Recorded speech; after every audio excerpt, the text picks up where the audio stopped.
그리스도인들의 그 정체성은 하나님의 나라에 있습니다.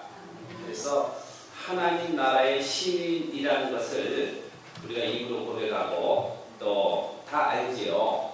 그런데 하나님 나라의 시민으로서 우리가 이 세상에서 무엇을 누리고 사는지, 어떻게 살아야 되는지에 대해서는 이게 좀 흐리멍텅할 때가 많이 있습니다. 그래서 오늘 제가 여러분들에게 이 본문을 택한 것은 하나님 나라의 시민으로 모세는 어떻게 살았는가, 그리고 선교사인 저는 어떻게 살고 있는가, 이런 데 초점을 좀 맞추고 말씀을 나누려고 합니다. 저는 20년 전에 아프리카에 갈 때만 해도 전혀 제 길을 알 수 없었습니다. 여기에 계시는 우리 장로님들도 집사님들, 교인들도 오늘날 우리가 이렇게 될 것이다 라고 예상을 한 사람은 별로 없었을 것입니다. 모르긴 몰라도 이 송현도 옛날에는 이게 시골이었을 것 같아요. 근데 지금은 뭐 지하철이 다 다니고 세상이 이렇게 길이 잘 뚫리고 한국이 이렇게 잘 살게 될 줄 누가 알았습니까? 우리나라는 정말 하나님께 큰 복을 받은 나라인데, 저는 아프리카에 사니까 우리나라가 얼마나 복을 받았는가에 대해서 그걸 금방 이렇게 알 수 있잖아요. 어릴 때 생각해 보면은 우리가 뭐 먹을 게 제대로 있었습니까? 뭐 공부를 할 수 있는 책이 제대로 있었습니까? 너무 가난하고. 제가 어저께 들은 얘기인데, 저희 누님이 저하고 같이 이제 학교를 다닐 때 집이 가난하니까 우리가 새방을 이렇게 서울에서 변두리마다 이렇게 다 돌아다니면서 안 살아본 동네가 없습니다. 땅도 한 평도 없고, 우리 부모님들은 시향민이고 이북에서 이렇게 남한에 내려오신 분들이기 때문에 그런데 저는 까맣게 잊어버렸는데, 제가 초등학교 다닐 때 저희 누님은 고등학생이었는데 학교를 새벽걸 보고 이렇게 나왔어요. 그 버스를 타고 이제 이른 아침에 학교를 가다가 그 버스에서 엔진이 과열돼가지고 불이 난 거예요. 그래서 저희 누님이 제 손을 잡고, 근데 불이 나니까 자기 먼저 살겠다고 어른들이 전부 아이를 다 밀어제치고 자기네가 먼저 막 나가는 거예요. 그래서 저희 누님은 여기 꼬마 요만한 동생 이거 놔두면 안 되니까 제 손을 잡고 막 내려왔대요. 그런데 저는 잊어버린 사실이에요. 너무 어려서. 근데 제가 갑자기 누나 손을 놓고 버스 안으로 다시 막 타려고 해가지고, 왜 그러냐 했더니 내 모자가 떨어졌는데 나 모자 주워가야지, 내 모자. 그러면서 버스 안에 막 올라타는 거를 자기가 말리고 막 그랬다는 얘기를 제가 어저께 우리 누님한테 들으면서, 야, 정말 모자 하나도 얼마나 귀하고, 뭐 먹을 게 뭐가 있었습니까? 옛날에 여기 어르신들은 알고 센베이라는 과자, 여기 부채꼴처럼 생긴 거 있잖아요. 그 센베이라는 과자, 그거 1년에 연중해서 한두 번 먹으면 정말 기분 좋은 날이고, 우리 아버님이 기분이 좋아가지고 그거 한 근, 옛날에 한 근, 두 근 이렇게 팔았어요. 그러면 우리 6 식구가 배급을 기다리는 거예요. 그리고 그것도 먹는 것도 한 번에 이렇게 덥석덥석 못 먹었습니다. 가운데는 땅콩이 반쪽으로 이렇게 딱 붙여놓고, 기억나세요? 그러면 그 땅콩은 제일 마지막에 먹어야지 고소한 맛을 먹겠다 해가지고 그냥 쥐새끼들 마냥 겉에서부터 갉아먹고, 세상에 먹을 것도 없고 놀 것도 없고, 요즘은 뭐 컴퓨터나 뭐 방송도 수십 개, 수백 개가 나오고 채널을 돌리다가 1시간이 그냥 갈 거예요. 옛날에 무슨 몇 개가 있었어요. 여자들은 뭐 고무줄 하나 이렇게 펴놓고 금강산 찾아가다 12,000번 하루 종일 빽빽 남자들은 그냥 마음까지 나가고, 세상에 가난하고, 이발소 갔다 오면 머리에 기계충 다 올라가지고 헌디 나가지고 무지무지하게 가난하던 나라가 우리 대한민국. 세계에서 꼴찌에서 2번째로 못 살던 나라. 방글라데시 다음으로 6.25 직후는 우리나라가 꼴찌에서 2번째였습니다. 그런 가난한 나라. 오직하면 아프리카의 에티오피아에서 군인들을 보내서 원조를 했겠습니까? 야, 그런데 제가 목사님도 다녀오셨지만 에티오피아에 제가 가서 한국 군에 한국 전쟁 때 참전했던 그 참전 용사 마을을 갔거든요. 근데 이분들이 다 연로하셔가지고 다 돌아가시고 1990년대 초반이에요. 그리고 몇 명 안 남았는데 한국에서 사람이 왔다고 이 사람들이 쫙 그 줄을 서서 사역을 하고 그 6.25 때 입던 그 군복 있잖아요. 그걸 안 버리고 가지고 있는 거예요. 낡았죠. 그리고 어디서 빛바랜 훈장, 아무 쓸데기도 없는 그 훈장, 그거 다 이렇게 하고 달고 제가 가니까 경례를 전체 이렇게 하는 거야. 자기가 부산에 상륙해가지고 한국에서 미국 일사단에 배속돼서 최전방에 싸운 얘기. 근데 어떤 분이요 저한테 사진을, 흑백 사진 하나 보여주는 거예요. 할아버지가 턱이 없어요. 6.25 때 이 턱이 날아간 사람이에요. 그래서 평생을 뭘 씻지를 못하고 이렇게 갈아가지고 그냥 후루룩 마시는 그런 분이야. 사진을 제가 보는데 깜짝 놀랐어요. 거기에 흑인 아저씨가, 건장한 흑인 아저씨가 바구니를 하나 이렇게 들고 서 있는데 그 바구니가 빵바구니야. 빵이 거기 담겨져 있고 그분 앞에는 꼬마들이, 한국 애들이 쫙 줄 서 있어요. 아마 지금 그분이 60은 다 나왔을 거예요. 그 꼬마들이 그 당시. 그런데 전부 다 머리는 다 빡빡 밀었고 사진을 자세히 보니까 옛날에 우리가 다 빡빡 밀었지 않습니까? 머리 관리하고 무슨 샴푸 살 돈이 어디 있고, 비누도 다이아 비누가 최고 좋은 거 나오고 그랬잖아요. 동그란 거 다 해가지고 잘 거품도 안 나는 거.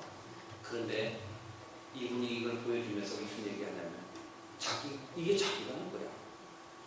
끝없이 애들이 몰려와서 빵을 나눠주다 보면 늘 모자라고 그러더라고요. 그래서 제가 그걸 보면서 제가 얼마나 울었는지 모릅니다. 우리가 이렇게 세계의 가장 비참한 나라였고 먹을 것도 없었던 나라고 애초에 흑인들의 도움을 받아서 살아난 우리나라인데 하나님께서 우리들에게 큰 은혜를 주셔가지고 오늘날 세계에서 잘 사는 나라가 되고 부자 나라가 되고 아무리 생각해봐도 답이 안 나와요. 어떻게 우리나라가 이렇게 될 수 있었을까? 우리나라가 무슨 땅이 넓습니까? 자원이 많습니까? 아니에요. 제가 발견한 비결은요, 우리나라는 정말 가난하고 어려울 때 진짜 복의 그림자가 누구고 우리에게 도움을 주실 분이 누군가를 알았다 이겁니다. 그래서 우리 장로님들, 권사님들 생명 걸고 기도했잖아요. 산에 올라가 기도하고. 저는 5대째 예수를 믿습니다. 우리 가정. 계속 장로님들만 우리 가정에서 제가 1호로, 직계로는 1호로 제가 그 목사가 됐고, 우리 아마 김 목사님한테 말씀을 안 드렸는데 정창환 목사라고 68기 우리 사촌형님 미국에 가서 목회하시는 분, 그분이 외가 쪽에서 저보다 조금 먼저 목사가 됐고, 그런데 저희 어머님 어릴 때 많이 생각해보면요 늘 기도하시는 거예요. 새벽기도, 금요 철야기도, 수요기도 이런 거 말할 것도 없고 집안에 무슨 일이 있으면 그냥 비닐을 하나 가지고 삼각산 능력병에 가셔가지고 일주일 동안 그냥 금식하고 그거 하나 뒤집어 쓰고 계속 기도하고 저를 위해서 날 때부터 바울처럼 되라, 모세처럼 되라. 그렇게 기도해가지고 제가 오늘날 모세처럼 이렇게 광야를 헤매고 바울처럼 전 세계 아프리카 여러 나라를 다니면서 복음을 전하고 우리 어머님이 그때 솔로몬처럼 되라 그러면 제가 왕이 됐을 텐데 하여간 그런 기억이 있습니다. 그때는요 우리 장로님들 다 경험자잖아요. 필사적으로 기도했어요.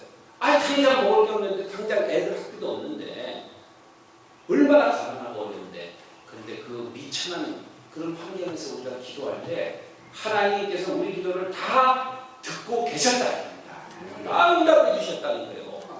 그래서 오늘날 세계적인 나라로, 세계적인 상대에서 파송국가로 우리를 삼아주셨다 이겁니다. 그러면은 요즘 세대들은 말입니다. 저도 어릴 때 기도 많이 다녔습니다. 엄마 따라서. 부흥회도 많이 다녔어요. 그런데 요즘 세대들은 기도해요, 안 해요? 생명의 11조, 시간의 11조를 드라마에 다 갖다 바치는 거야. 저는 텔레비 없는 데 사니까 얼마나 좋은지 몰라. 네? 우리 애들도 텔레비 안 보고 잡니다. 아프리카에서. 그런데 옛날에는 생명이 곧 시간이 곧 생명이잖아요. 제가 어릴 때는 시간은 돈이다 이렇게 교육을 받았어요. 그런 얘기 들어보셨어요? 타임스 머니, 시간은 돈이다. 그런데 그거는 잘못된 정의입니다. 시간은 생명입니다. 그게 성경적 정의예요. 그래서 우리가 시간을 소유하면 생명을 소유하는 거예요. 시간을 어디에 쓰느냐에 따라서 그 결과가 나오는데 시간을 기도하고 영적인 일에 자녀들을 위해서 우리가 상담하고 자녀들을 위해서 기도하고 하면 그런 결과가 영적인 결과가 우리 가정에 나타난다 이거예요. 자꾸 불만하지 마세요. 세대가 그래서 문화가 그래서 애들이 저렇게 가는데 나 옛날에는 뭐 이러면서 얘기하지 마시라고.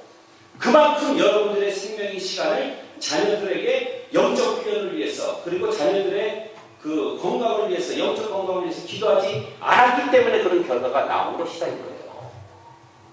그래서 우리 송영교회 식구들은요 이 생명인 시간을 남은 시간이 얼마 남았는지 모르겠습니다. 사람들이 가는 거는 다 하나님 손에 있고 모르는 거예요. 그 기간 동안에 여호와 하나님 기뻐하실 만한 귀한 열매들, 영적인 열매들을 가지고 하나님 나라에 입성하는 은혜가 있게 되기를 바라겠습니다. 이 요셉이 오늘 본문에 보면 요셉이 자기가 죽으면서 400년 후에 일어날 일에 대한 예언을 합니다. 하나님께서 반드시 다시 찾아오시리니 이게 부활신앙이에요. 여호와 하나님께서 반드시 다시 찾아오실 때에 내 유고를 가지고 이집트로부터 나가서 하나님이 우리에게 주신 영원한 자유의 땅 가나안으로 가지고 가라. 우리가 다 똑같습니다. 우리가 하늘 시민이에요. 하나님 나라의 시민입니다. 한번 왔다가 가는 것은 정한 이치입니다.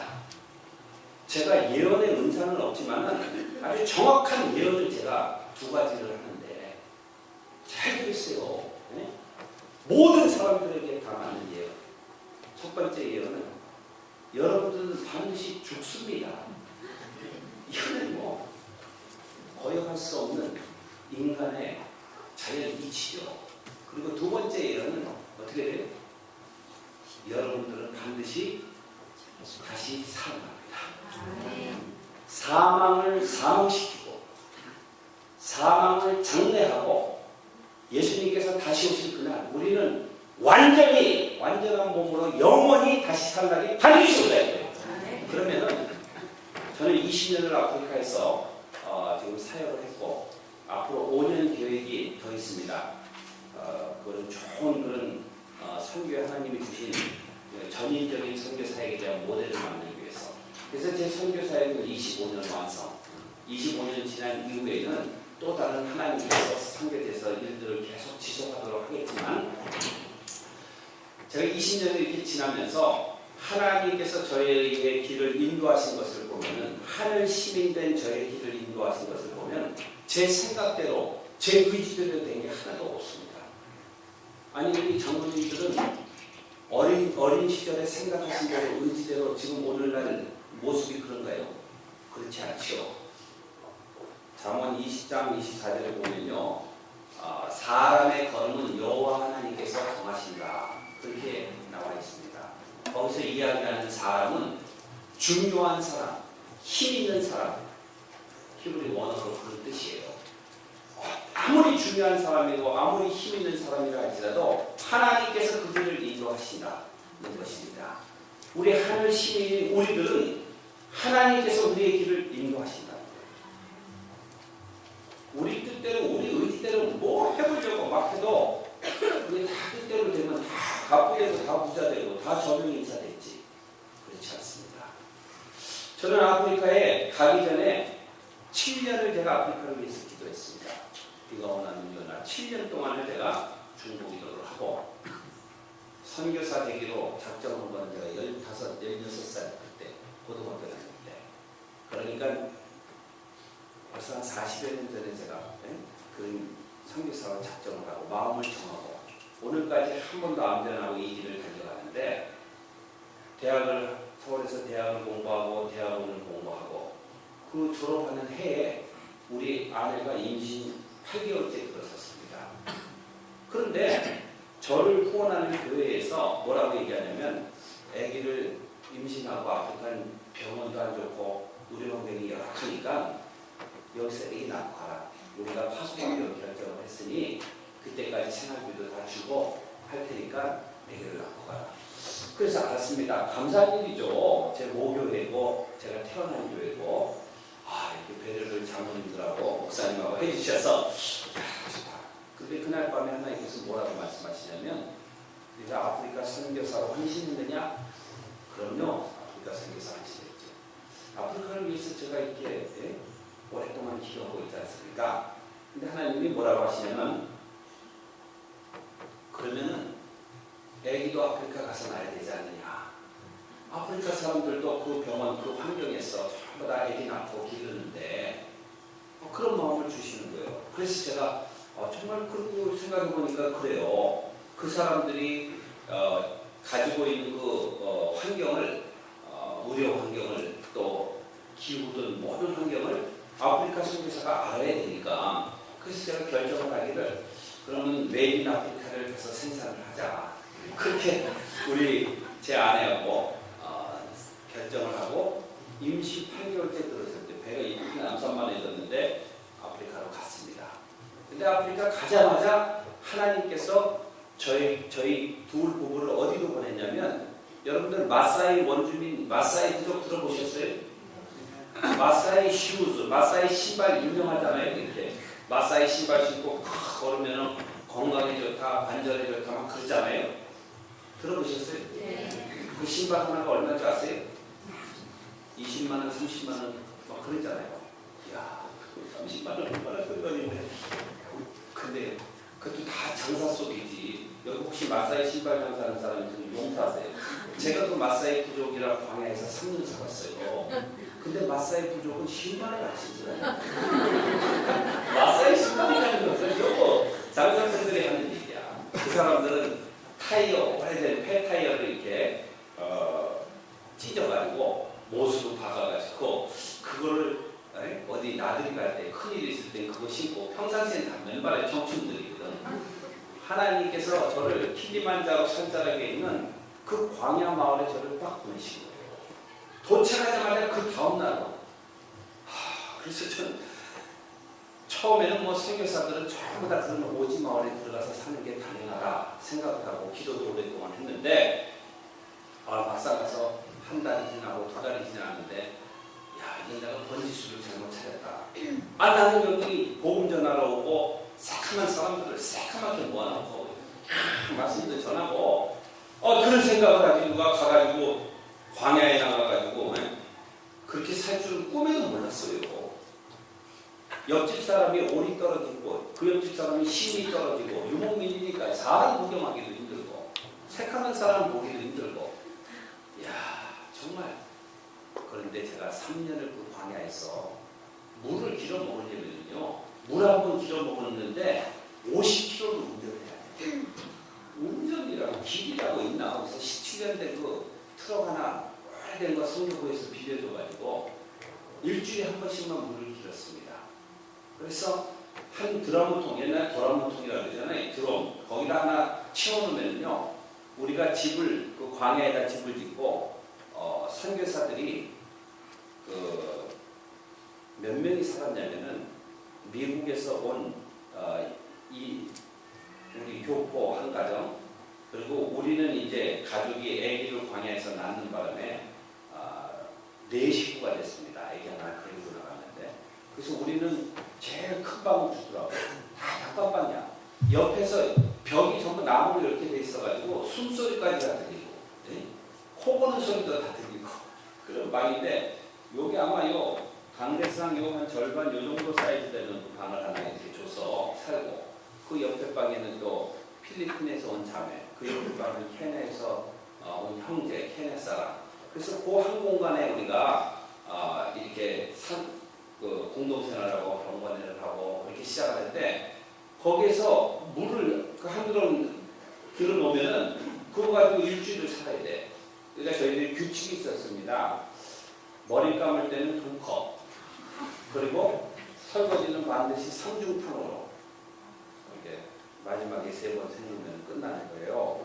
그리고 목욕할 때는 바켓스, 옛날에 바켓스로 반 바켓스, 일주일에 한 번 먹여. 그 더운 거기서 애기 나가지고 우리가요, 애기를 거기다 씻기고, 첫애를 씻기고, 둘째를 씻기고, 그리고 우리 마님이 또 씻고, 그리고 내가 또 씻고, 그물을 이제 채소밭에다 주고, 이렇게 생활할 때예요. 시장 한번 보려면은 300km 운전해요. 서울까지 가는 거예요. 여기서 시장 가. 장도 2주에 한 번씩밖에 못 갔습니다. 그렇게 살 때인데, 그 생활이 길어지다 보니까, 야, 이거 뭐 한국에서도 입시 경쟁을 뚫고 대학을 공부하고 또 대학원들도 들어가기도 힘든데 또 들어가서 내가 이게 뭐 한다고 여기 와 있나? 이거 번지수가 잘못된 거 아닌가? 이런 생각이 들겠어요, 안 들겠어요? 그런 생각이 하루에도 12번 떠드는데, 근데 하나님께서요, 그 가운데서 계속 생활하는데 놀라운 걸 보여주시는 거야. 광야가 아무것도 없는 것 같은데 하나님의 놀라운 창조, 광야의 그 동물들 하며 해와 달과 별과 나무들, 그래서 제가 오늘 이런 얘기를 다 드릴 수가 없어요. 6시간을 설교해야지 나중에. 한 가지만 제가 말씀드릴게요. 한 가지. 광야에 가시나무 새가 있습니다. 우리가 조금 머리 안 좋은 사람을 세대가리라고 해요. 머리 세대가리다. 금방 잊어버린다. 근데 저는 그렇게 생각하지 않아요. 이 가시나무 새가 집을 지을 때에 가시나무 제일 끝에다가 이렇게 집을 짓습니다. 왜 그러냐면은 뱀이나 이런 다른 짐승들이 그걸 자기 알을 못 가져가게 하기 위해서 그 새끼를 끝에 가면 가다가 떨어지잖아요. 그렇기 때문에. 그런데 그 집을 짓는 장면을 제가 유심히 관찰을 해보면 새가 어떻게 그런 지혜가 있을까? 그 가시나무고 가장 끝에다가 처음부터 무슨 이렇게 조립된 집을 갖다가 턱 갖다 걸어 놓는 게 아니에요. 광야에 그 풀 잎을 하나 따기 위해서 마른 풀이 얼마나 질기냐면요. 이 비가 없는 지역에서 풀은 무지무지하게 질겨요. 나일론 줄같이 질겨. 손으로 이렇게 끊으려면 손이 빕니다. 그런데 새는 손이 있어요? 발이 있어요? 그냥 뭐밖에 없어요? 불이 가지고 그걸 갖다가 이렇게 물고 이렇게 끊는다고 끊어지는 게 아니야. 그러면은 그 많은 가지를 휘 감아 이렇게. 그리고 있는 힘을 다 쓰면 땡기는 거야. 그러면 하나로 끊어져. 그러면 그거를요, 가시나무에다 엮습니다. 매듭을 짓고 엮어요. 그렇게 하루 이틀, 일주일, 2주일 만에 지어진 게 아니에요. 몇 달, 우리가 교회 짓는 것도 그렇잖아요. 여기 성형교회도 아마 이거 지을 때 그런 수고를 했으리라고 생각이 됩니다. 그렇게 새들이 인내와 끈기를 가지고 집을 짓고 또 1년 되면 또 비 오고 그러면 또 다시 지어야 돼요. 그러면 또 그 과정을 또 겪고, 하나님께서요 모든 동물에 다 그 지혜를 주시고, 그런 것들을 제가 서울에만 있었으면 맨날 주석책 보고 설교를 어떻게 짜증게 할 것인가 이런 생각만 했겠지. 그걸 어떻게 배웠겠어요? 타조, 하여간 모든 짐승들에 대해서 하나님의 놀라운 창조, 위대함, 능력, 이런 것들을 제가 보고, 아침에 일어나면 제가 새벽 기도를 할 수 있습니까? 저는 모태신앙이 돼서 늘 새벽 기도하다가 성경에서 헌신한 사람이에요. 새벽 기도도 이제 성가대 하면서 찬양 가운데 거하시는 이스라엘의 하나님을 경험합니다. 여러분들요, 성가대 그 자리가 정말 기도를 많이 하시고 준비하시고 그 자리에 서세요. 시편 말씀대로 이스라엘의 찬양 가운데 하나님께서 임재하신다. 여호와 하나님 우리 가운데 임재하면요, 우리의 삶이 완전히 질이 달라져요. 가치관이 달라져요. 그런데 어디 가서 새벽 기도를 할 수 있습니까? 이건 정말 신앙생활하는데 이게 괴로운 거예요. 그래서 제가 아침에 일어나서 동네를 이렇게 도는 거예요. 땅 밟기 하면서 동네 돌면서 할렐루야 전능하신 주께서 만드셨네 저 태양을 하면서 혼자서 코러스도 넣고 그렇게 막 새벽에 돌면서 제가 찬양하고 기도 중보기도 하는 게 제 새벽 기도였습니다. 근데 이 아프리카 그 광야는요 그냥 칠 같은 암기예요. 얼마나 깜깜한지 몰라요. 눈 뜨면 아침에 보면은 해가 뜨기 시작하면은 킬리만자로 산이 이렇게 정면으로 쫙 보이고 만년설이 보이고 우리 집에서 바로 보였어요. 그리고 이렇게 돌기 시작하면 그냥 타조들, 사슴들, 기린들이 그냥 막 우리 마당에 제가 이래봬도 우리 마당에 이렇게 기린도 두고 사는 사람이에요. 아니고 그래서 제가 설교를 또 목사가 해가지고 설교도 할 때도 잘 있어요. 설교가 근데 가다가 기린아 너도 예수 믿고 찬양하라 막 돌면서 새벽을 시작하는데 보면요 놀라운 거예요. 아침에 태양이 이렇게 뜨는데 적도는 태양이 쑥쑥쑥 올라옵니다. 금방 태양이 뜨는 거예요. 6시 되면 정확하게 동트기 시작하면 6시 반 되면 확 다 올라와요. 이렇게 보면 놀라운 거예요. 하나님께서 그 새까맣고 아무것도 안 보여요. 전기불도 없으니까 거기에 아침이 되면 하나님께서 스위치 하나 탁 올리면 전기를 몇 개를 켜시는 거예요. 딱 하나만 켜시는 거야. 우리는 지금 여기 이 교회에 지금 이 전구가 몇 개일까 있는지 밤 되면 이거 다 켜도 밖에 나가면 어둡고 후미진 구석이 있고 넘어지고 돌불에 넘어지고 그러는데 우리 하나님께서는요 하나만 딱 켜도 어둠은 싹 물러가고 온 세상이 빛으로 완전히 빛 아래 드러나고 그런 것들을 제가 서울에 있었으면 어떻게 알았겠어요. 광야에 나가서 하나님 놀랍습니다. 여호와 하나님께서 만드신 것은 완전합니다. 모든 것을 다 드러내십니다. 그러면서 하나님을 찬양하고 또 눈물 흘리고 아버지 앞에서 까부고 아버지의 위대하신가 광대하신가 이런 것들을 내가 모르고 내가 똑똑한 줄 알고 그렇게 생각을 하던 그 시절 그런데 말입니다. 여러분들 하늘 시민은 그 위대하신 하늘 아버지의 뜻에 따라서 그 길을 따라가는 것이 하늘 시민이다 이겁니다. 제가 간증을 2개만 더 할게요. 시화를 아프리카 처음 갈 때에 사람들이 야 이제 4지로 간다 5지로 간다 그러면서 그냥 막 김포공항 그 당시 김포였어요. 인천 생기들 김포공항에 다 나와가지고 이게 선교사 파송하는 건지 장례식장인지 모르겠어요. 다 울고 저희 아버님도 이북 사람이 강인한 분이 손녀딸 놓으면서 막 우시고 친구들도 울고 담임 목사도 울고 수십 년 같이 지냈던 모든 그 교우들도 나와가지고 수십 명이 나왔는데 다 우는 거예요.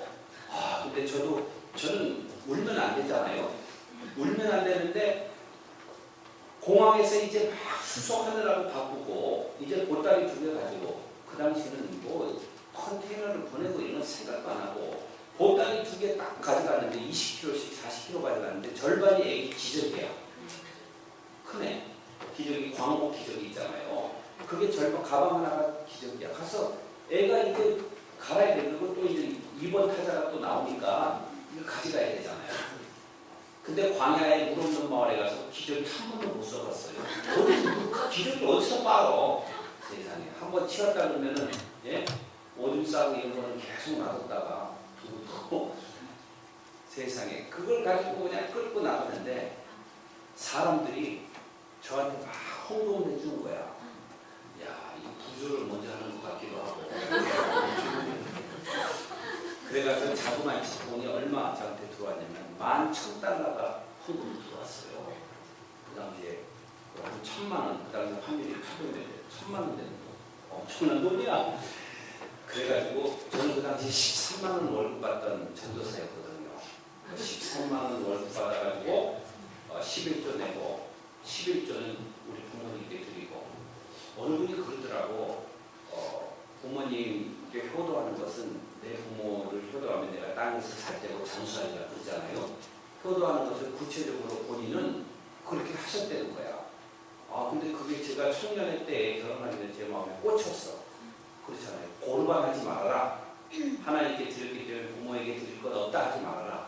그래서 제가 지금까지 결혼해서 지금까지 돈 벌기 시작해서 지금까지 11조를 부모님에게도 드립니다. 여기 부모님들은 좀 아멘 하셔야 되는데 그런데 하나님께서요 정말 그대로대로 제가 건강하고 말라리아도 한 번도 안 걸리고 재정이 부족해서 사용 못했다 이런 일도 없고 그리고 15%는 제가 아프리카로 보냈어요.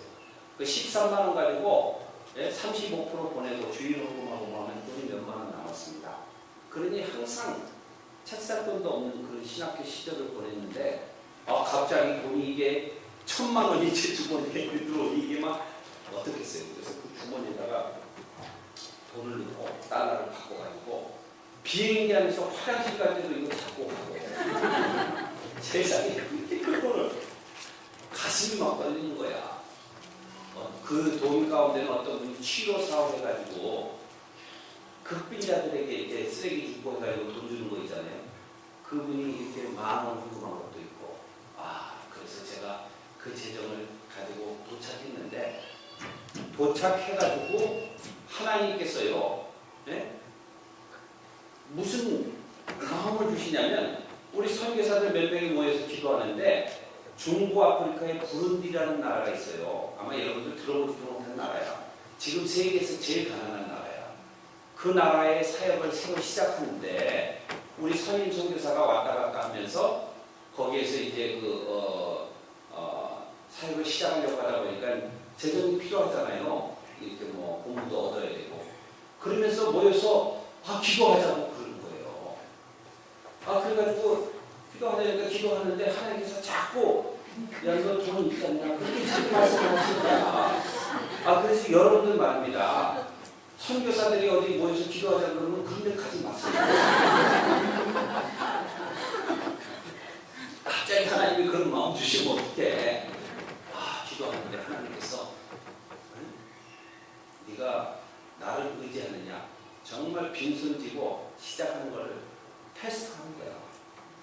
마치 아브라함에게 이삭을 달라는 것 같이 그런 거예요. 그래서 그걸 귀를 막고 안 들리려고 근데 말입니다. 아무리 귀를 막아도 속에서 올라오는 소리는 막을 수가 없어요. 죽기 전에. 여러분들 말입니다. 하나님께서 이 성령교회를 통해서 무슨 사역을 하나님께 영광이 돌리는 사역을 하도록 이렇게 마음을 주실 때 그걸 자꾸 누르지 마세요.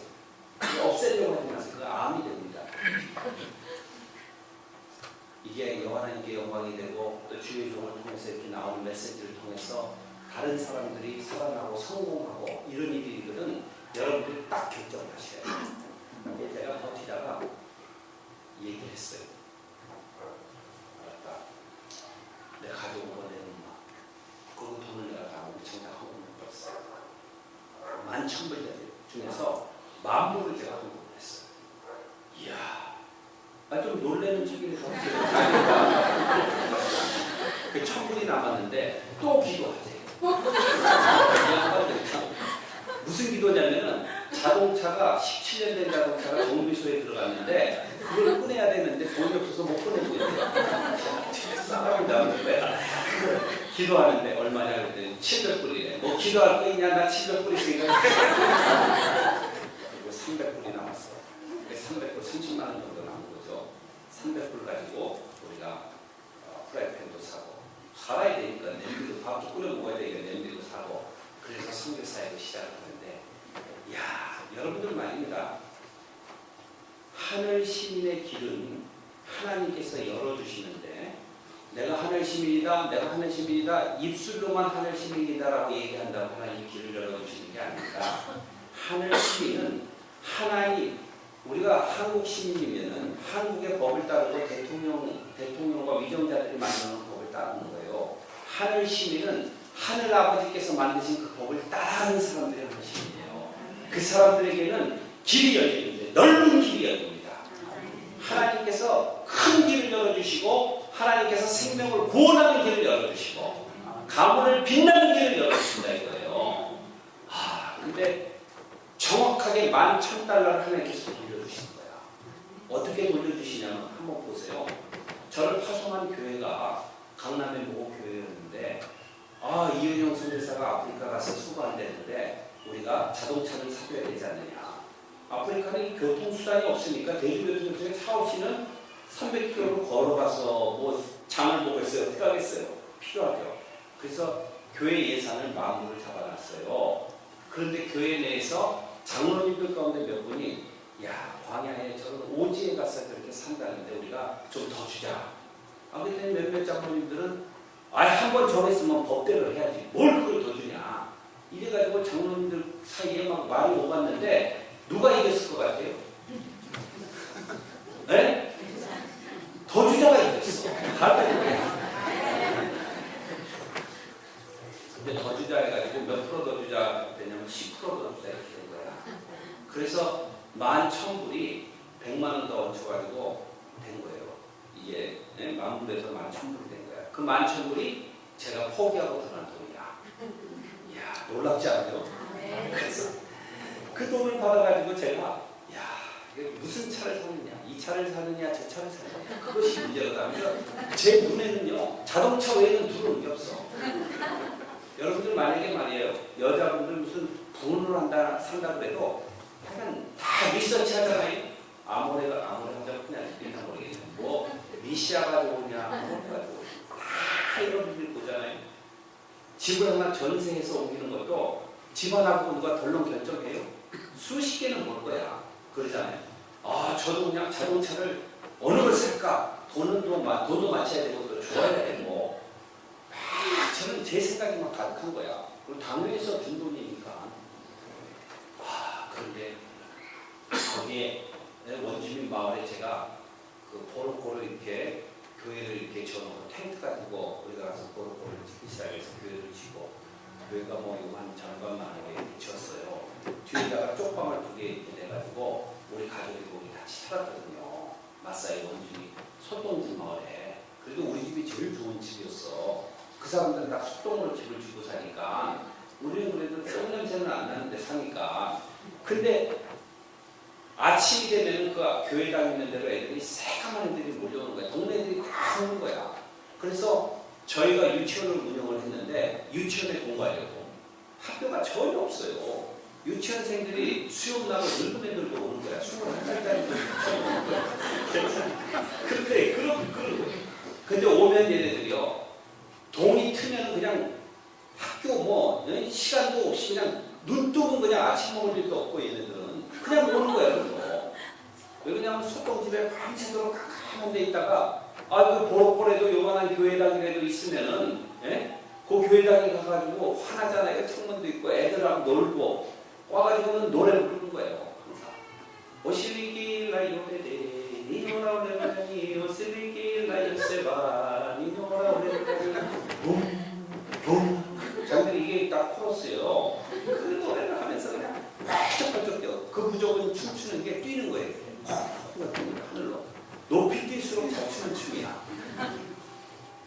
그 노래를 한두 번 들은 게 아니에요. 오죽하면 제가 다 외웠겠어요.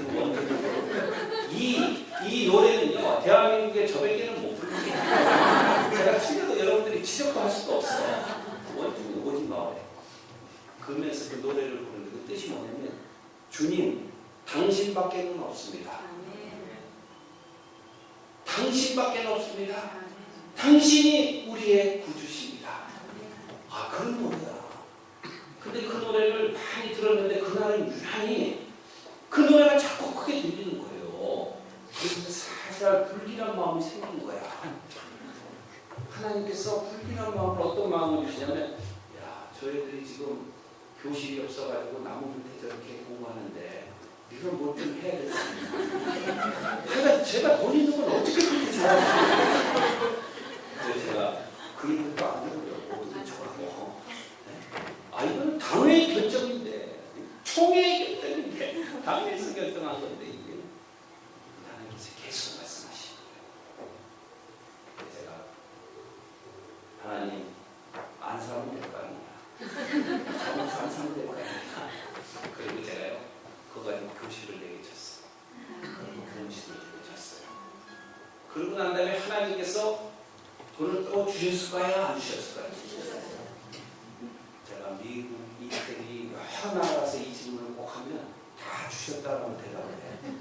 안 주시더라고요. 2년 반 동안 자동차 없이 그 17년 된 거 파워 이 핸들 하다가 돼요. 우리 2좌석밖에 없는데 4식구가 그거 타고 다니면서 고생이 특사돼요. 근데 그 고생이요. 3주 전에 제가 탄자니아로 전도여행을 갔다 오는데 이민국에서 이민국 통과잖아요. 앞에 이렇게 도장 찍는 사람이 있고 뒤에 그 높은 사람이 이렇게 앉아있는데 그 사람이 저를 쫓아오는 거야. 난 무슨 잘못된 게 없는데 왜 그럴까? 그랬더니 낯이 익어요. 보니까는 이 친구가 그 학교에서 졸업해가지고 공무원이 돼서 이민국 발령을 받은 거야. 3주 전 얘기야. 20년 전 얘기 아닙니까? 제가 그 헌신한 게. 그러고 나오더니 자기 직원을 다 불러가지고 에스겔이야 이름이. 그 사람 이름 에스겔인데 이분 아니었으면은 나는 학교를 졸업도 그 당시에 못했고 오늘날 나는 없다. 그러면서 막 그 사람들한테 저를 소개하는 거예요. 자기 하나 벌어가지고 온 가족이 다 먹고 사네. 형제들까지요. 이야, 여러분들 말입니다. 우리가 이렇게 헌신하고 여호와 하나님 앞에 순종한 것은 반드시 좋은 열매로 나올 날이 있다. 그러면 내가 뭐 기분이 아주 좋더라고. 근데 하나님께서 그 재정을 다 받으셨어요. 다 받으시고 오늘날 제가 하는 사역을 보면은 이것도 다 기적이야. 지금 교회가 208개예요. 그 중에서 학교를 제가 그게 자동차 안 사고 지었다 그러잖아요. 초등학교를 6개 짓고 고등학교를 지금 2개 짓고 그리고 유치원이 87개가 사역이 이렇게 넓어질지 저는 꿈에도 생각 못했어요. 7년 동안 집중적으로 아프리카를 위해서 기도했어도 오늘날 내가 이 길을 가리라, 오늘날 내가 이런 사역을 하리라 이런 걸 생각도 안 해봤습니다. 이게 순종의 파워야. 순종의 능력이 그래. 하나님의 시민은 순종의 길을 가야 된다. 남은 세계 동안의 말입니다. 여러분들 한 사람 한 사람이 여호와 하나님께서 원하시는 순종의 길을 따라가고 열국의 아비, 열국의 어미가 되는 그런 귀한 삶 살게 되기를 바라겠습니다.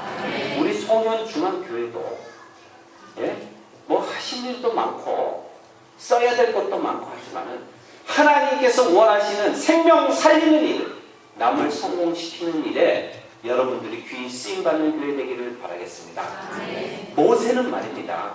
오늘 본문의 주인공인 모세는 40년 동안을 최고 교육을 받은 왕자였습니다. 스데반 집사의 마지막 유언절 설교에 보면은 모세는 언어와 행동에 능통한 자였다 그래요. 그런데 하나님께서 그 40세의 그 탁월한 모세를 쓰지 아니하시고 또 40년을 광야에 거지 같은 인생을 살게 하시고 자기 기도대로 하면은 이제 죽을 나이야. 시편 90편에 보면 사람이 70년을 살고 건강하면 80을 산다. 80이 돼서 이 사람이 기도대로 되면 죽을 나이예요. 그런데 그때 하나님이 또 부르시는 거야.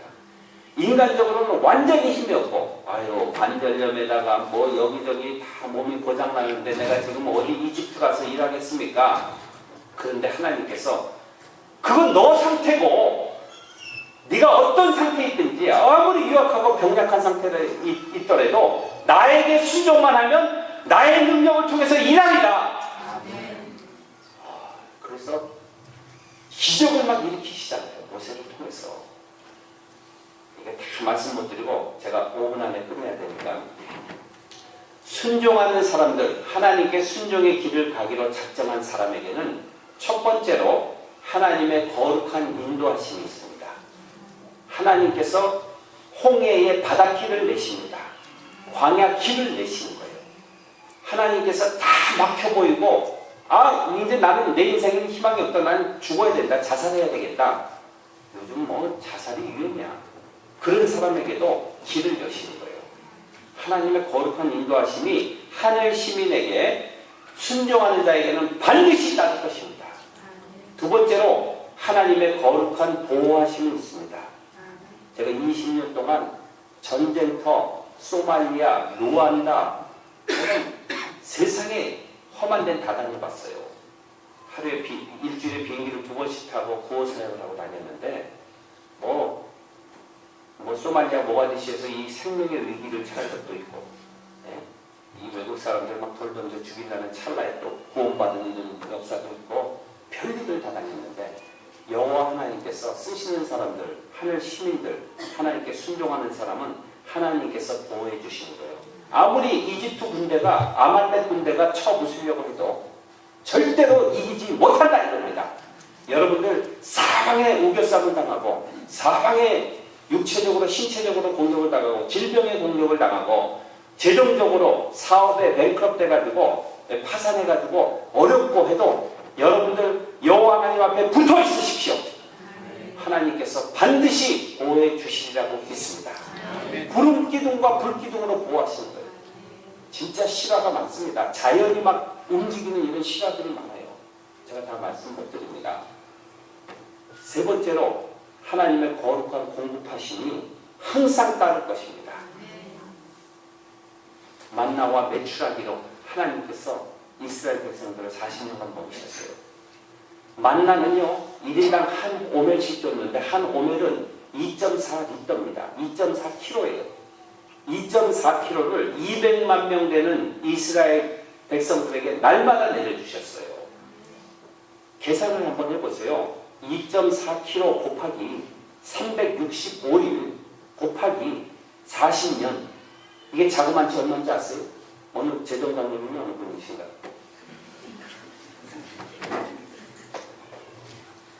그게 자그만치 얼마냐면 많아요. 셀 수도 없이 많아요. 계산이 안 될 정도로 많아요. 하나님의 공급하시면요 무한한 거예요. 메추라기가 똑같이, 예? 메추라기가 이 하늘 시민에게는 여호와 하나님의 무한한 공급이 있다, 이거 믿으시기 바랍니다. 그래도 뭐 처음에 광야 마을에 가가지고 교회 하나 세울 때는 오늘날 교회가 200개가 넘어갈 줄 누가 알았겠어요. 교회를 그동안 13년 동안 교회를 하나 지었습니다. 광야 마을에 있을 때. 그리고 교회 짓는 사역은 안 하고 사람 기르는 사역만 쭉 했는데 6년 7년 전에 제가 길러진 사람이 예배 처소가 있어야 되니까 이 사람들을 예배 드릴 장소를 만들자 하고 하나님께서 비전을 주시는 거야. 그래서 제가 기도하는데 몇 개 지라고 그 비전을 주셨을까요? 한두 개, 10개가 아니고 한 100개 지라는 거예요. 돈 한 푼도 없는데 하나님 100개도 하나 짓는 것도 힘든데, 예? 하나 짓는데 13년 걸렸는데, 근데 하나님께서요 6년 7년 동안 지금 40개 졌어요. 40개. 하나 짓는데 1,000만 원, 2,000만 원. 그 돈이 어디서 오는지도 몰라요. 제가 누구한테 그렇다고 해서 교회를 100개 줘야 되니까 기도해 주십시오. 그거 다 돈 보내라는 얘기거든.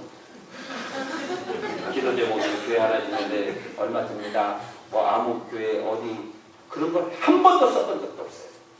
미국에서 뭐 저하고 전혀 다른 그런 침례교, 뭐 감리교, 그리고 어떤 개인 복지가, 이 대구에서도 어느 분이 또 하나, 2개 정도 대구. 아주 가난한 그 권사님인데 애가 아프고 그러는데 지금 너무 어려운데 얼마 전에 1,000만 원 보내가지고 우리가 지금 다 완공했어요. 금년 말에 완공하고 이제 헌당 예배 드리는데, 여러분들 말입니다. 그 교회가 뭐 제 교회예요? 저는 죽거나 없어지거나 은퇴하는데 그 아프리카 땅에 영원토록 남아있는 거예요. 여호와 하나님을 찬양하는 무리들이 새까만 사람들이 새까맣게 모여가지고 오실리키아 여대대 부르면서 주님 당신밖에 없습니다. 그 그림, 하나님의 왕국이 온 땅에 온 열방에 가져가리라, 이걸 보면서, 예? 사역하고 신앙생활하는 것, 이게 여호와 하나님의 길을 가는 사람들이 따라가야 될 길이다. 여호와 하나님의 길을 가는 순종하는 사람들은 거룩한 승리가 날마다 있습니다. 아말렉 군대를 어떻게 이겨봅니까? 광야의 전사들을. 이집트 최강 군대를 어떻게 이겨요? 불가능한 일인데 하나님께서 항상 승리를 주시는 거예요. 이제 말씀을 맺습니다. 우리 송영중앙교회 식구들 몇 년이 남았는지 모릅니다. 아무도 몰라요. 몇 살 더 살게 되실지 모르겠습니다. 근데 이 세상 등지고 다시 죽음을, 사망을 완전히 사망시키고 다시 일어날 때는 여러분들 가운데 좋은 영적인 열매를 가지고 하늘나라에 좋은 상급받는 교인들 되시기를 바라겠습니다. 아버지를 영화롭게 하는 삶 살다가 생명 거는 생명 고난의 일에 생명 걸고 사역하다가 주님 만나게 되기를 바라겠습니다. 기도하십니다. 살아계신 아버지 감사합니다. 하나님께서 귀한 교회를 오래전에 세우시고 또 많은 은혜를 주셨습니다. 오늘날 우리가 이렇게 된 것은 100% 하나님의 은혜입니다. 우리 송영중앙교회가 열방을 향해 빛을 쏘는 교회, 생명을 쏘는 교회 되게 하여 주시옵소서. 예수 그리스도 이름으로 기도드립니다.